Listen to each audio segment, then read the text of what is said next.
So today I want to talk about hope. I want to talk about hope for solidarity, for unity. On Sunday I'll be preaching on Luke chapter 5, and there's this wonderful story in there about how Pharisees and scribes and teachers of the law have all kind of come together to this particular neighborhood and have kind of moved into this house where Jesus is, and he's teaching, he's speaking to them. But they've come from all these different places and are kind of occupying the house, which means that not many outsiders and kind of neighborhood people can actually get in to experience what he's teaching. It's kind of an inner circle that they've experienced there. But in the town, friends hear that Jesus has come, and they know that Jesus has power to heal and to love and to care. And they know they have a friend who's bedridden, who's suffering, who's paralyzed. And in their mind, they begin to think, what if they could get their friend to Jesus? And so they go to the house and they grab their friend. They carry their friend through the town and they arrive at the house and there's no entrance in. There are so many people that are crowded into that space, they can't get access to Jesus. And I think it may well be the paralyzed, bedridden man who thinks creative and imaginatively and says, go to the roof.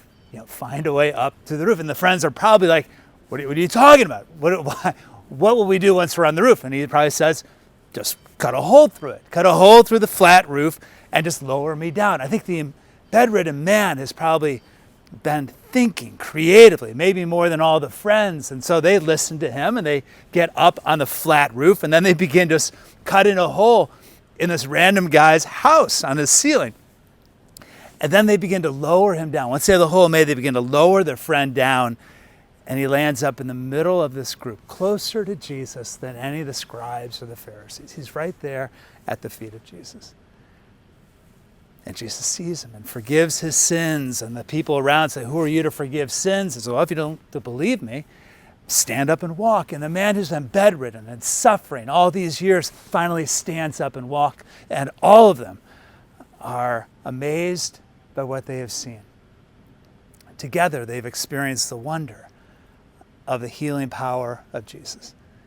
So I wonder where we are in this story. And Sunday we'll explore this. Are we some of the friends that are trying to get those who are suffering and hurting to experience the healing power of Jesus? Are we the one who is suffering and looking for access to God's love and kind of reliant on friends and companions who may help and be in solidarity with us, who understand our predicament and our pain? Or maybe we're inside the house and we have kind of a tight-knit circle of people who are experiencing a similar comfort in life. And all of a sudden, that comfort is interrupted as the ceiling is destroyed, and one from the outside enters in.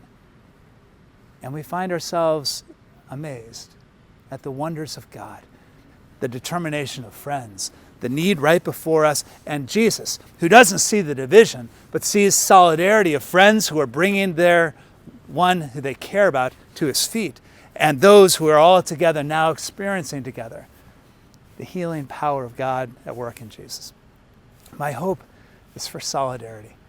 Be in conversation with those who are lonely, who are hurting. Be in conversation with others on how we can be imaginatively bringing people into the love of God and opening doors that people have access to the love of Jesus. My hope is that we will be in solidarity with one another, united in our love for each other because of the love of God. Remember, you are not alone. God loves you.